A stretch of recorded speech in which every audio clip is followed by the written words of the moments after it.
हरिओम. योगदास श्री जयगणेश जोशी यांनी 60च्या वर आध्यात्मिक पुस्तके लिहिली आहेत. कठोपनिषद हे त्यातलेच एक पुस्तक. यामध्ये प्रत्यक्ष यमराज नचिकेताला मृत्यूबद्दलचे ज्ञान देत आहेत. योगेश्वर चरणी विनम्र होऊन कठोपनिषद जाणून घेण्याचा आपण प्रयत्न करूया. अध्याय 2, वल्ली 2, श्लोक क्रमांक 9. अग्निः यथा एको भुवनं प्रविष्टो रूपं रूपं प्रतिरूपो बभूव एकः तथा सर्वभूतान अंतरात्मा रूपं रूपं प्रतिरूपो बहिश्च. अन्वयार्थ. मूलतः अग्नी एकच आहे, परंतु तो जेव्हा वस्तूमार्फत जगतात प्रविष्ट होतो तेव्हा त्या त्या वस्तूच्या रूपाप्रमाणे तो दिसून येतो. त्या त्या वस्तूच्या रूपाप्रमाणे तो आकार धारण करतो. त्याचप्रमाणे सर्व जीवमात्रांमध्ये असणारा अंतरात्मा वस्तुतः एकच आहे, परंतु बाह्यदृष्ट्या जीवाच्या आकाराप्रमाणे तो दृश्य होतो, ज्ञात होतो. येथे यमराजांनी अग्नीचे उदाहरण दिले आहे. अग्नी हा मुळात एकच एक आहे. तो अप्रकट सुप्त असतो, परंतु प्रज्वलित झाल्यास हाच अग्नी निरनिराळ्या वस्तूंमधून आपल्यासमोर प्रकट होत असतो. त्यावेळी याच अग्नीची वेगवेगळी रूपे आपल्याला अनुभवास येतात.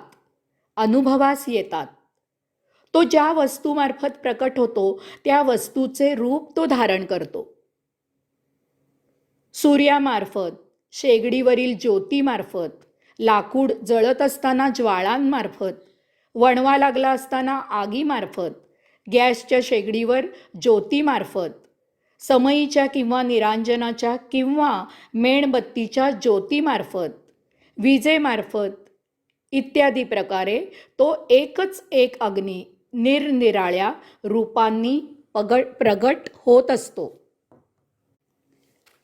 त्यावेळी तो जरी आपल्याला निराळा वाटला तरी तो मूलतः एकच असतो आणि आहे. यमराज नचिकेतला सांगत आहेत की या अग्नीप्रमाणेच परम आत्मा एकच एक आहे, परंतु तो जेव्हा जीवमात्रांमध्ये प्रवेश करतो त्यावेळी तो त्या त्या जीवमात्रांप्रमाणे तो प्रकट होतो, रूप घेतो.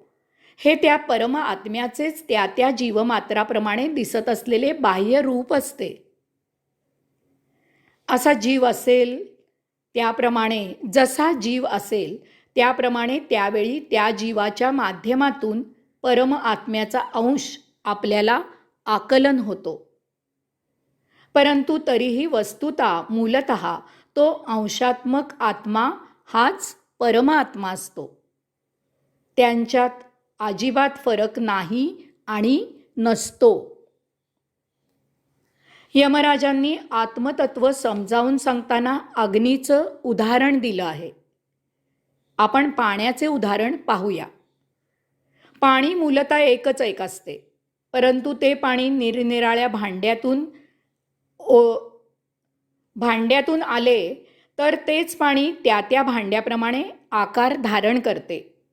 भांड्यामध्ये, तांब्यामध्ये, ताटामध्ये, विहिरीत, तळ्यात, डबक्यात, तलावात, नदीमध्ये, समुद्रामध्ये पाणी वेगवेगळा आकार धारण करते. जर पाणी भांड्यातून पातेल्यात ओतलं तर ते भांड्याऐवजी पातेल्याचा आकार धारण करते. एवढेच कशाला, तर एखाद्या घाणेरड्या चिखल्याच्या डबक्यात ते पाणी गढूळ झाल्यासारखे वाटेल. परंतु बाह्यता ते जरी गढूळ दिसत असले तरी पाणी नेहमी शुद्धच असते.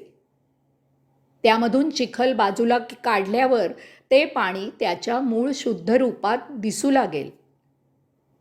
पाण्यातील चिखल निराळा करता येतो, कारण पाण्यात चिखल मिसळतो, परंतु तो एकरूप होत नाही. चिखलाची पाण्यावर प्रक्रिया होत नाही. प्रक्रिया झाली तर तिसराच पदार्थ तयार होतो. त्यामुळे प्रक्रिया झाली तर पदार्थ निराळे करता येत नाहीत. मिसळलेले पदार्थ एकत्र असले तरी ते स्वतःचे गुण टिकवून असतात, वेगवेगळे होऊ शकतात. यमराजांनी दिलेल्या उदाहरणातील अग्नी हा नेहमी शुद्धच असतो. तो इतर पदार्थांना जाळत असतो, त्यावेळी तो पूर्ण शुद्धच राहतो. इतर पदार्थ जळून शुद्ध होतात, त्यांचं रूप बदलतं. अग्नी शुद्ध असतो आणि शुद्धच राहतो. यामधून यमराजांना आत्मतत्वाबद्दल एक महत्त्वाची गोष्ट सांगायची आहे.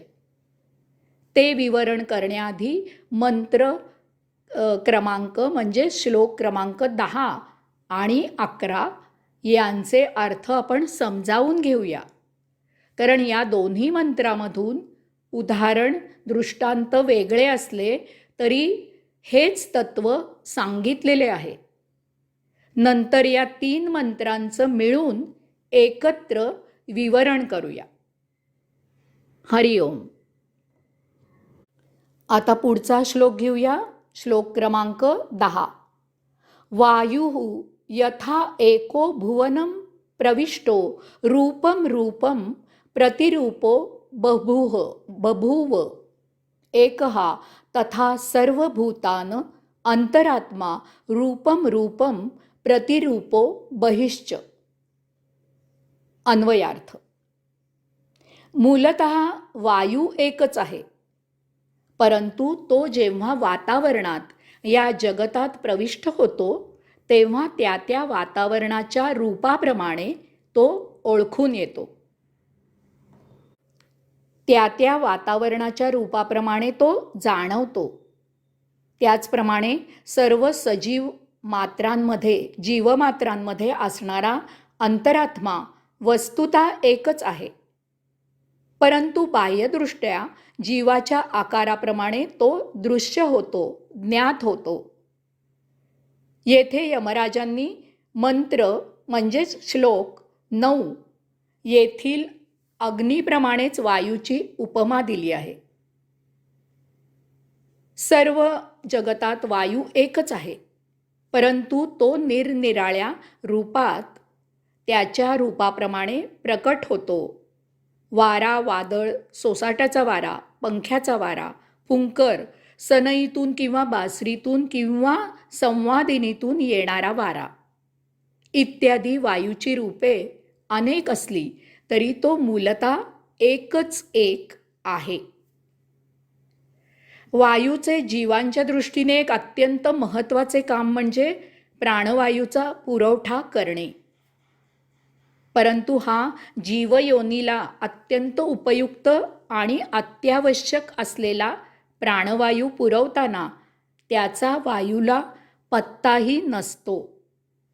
आपल्यामुळे कोणाला काही फायदा होत असेल तर होऊ दे, त्याचे श्रेय वायूला नको असते.